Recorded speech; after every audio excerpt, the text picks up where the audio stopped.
Here we are at problem number 5 from our logarithmic differentiation worksheet. What we're going to go ahead and do is start out by taking the natural log of both sides. So we have the natural log of y is equal to the natural log of 3x to the 4th plus 4 cubed times the square root of 5x cubed plus 1. We can go ahead and even rewrite this piece. So we have the natural log of y is equal to the natural log of 3x to the 4th plus 4 quantity cubed times this 5x cubed plus 1 raised all to the 1/2 power.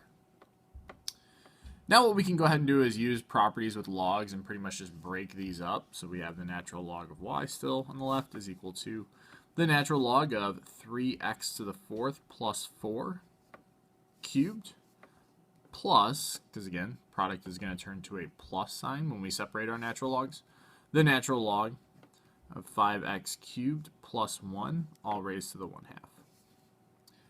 Now going ahead and using our power property, we know that we can take these exponents and throw them in front of our natural logs. So when we do that, we have the natural log of y is equal to 3 times the natural log of 3x to the 4th plus 4 plus 1/2 times the natural log of 5x cubed plus 1. Now, it's pretty tempting to want to use maybe this one as an additional exponent, but we have to keep in mind that this is one set together. So we can't, unfortunately, take this exponent and throw it in front at all.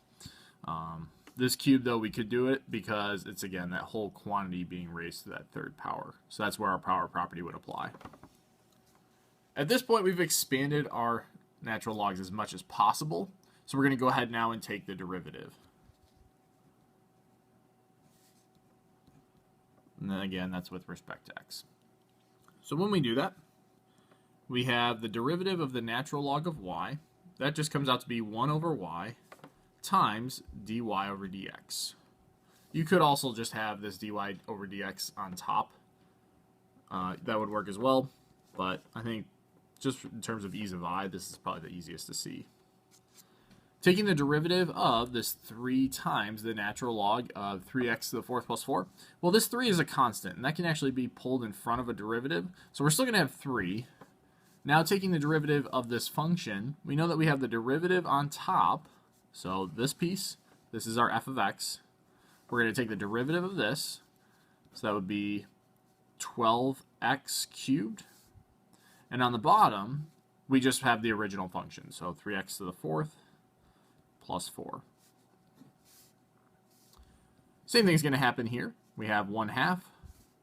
Applying the derivative to this function, we would end up with 15x squared on top, divided by the original function, so that would be 5x cubed plus 1. So just simplifying things up a little bit, looks like we end up with 1 over y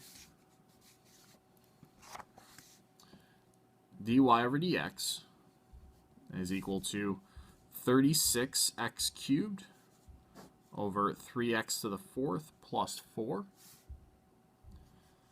plus 15x squared. I'll go ahead and distribute this 2 in, so that would be 10x cubed plus 2. So our entire right side pretty much just distributed that item in. Now what we want to go ahead and do is we're trying to, again, solve for our dy dx. We don't really care about this 1 over y. So to get rid of that, we're going to multiply both sides by y.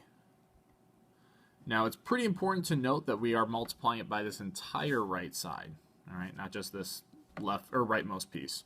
So that's why I'm going to go ahead and throw in a bracket there, such then that you would distribute that y to both items. On the left side, they end up canceling, leaving you with your dy over dx that you're looking for is equal to, on the right side, pretty much just rewriting a lot of what we already had.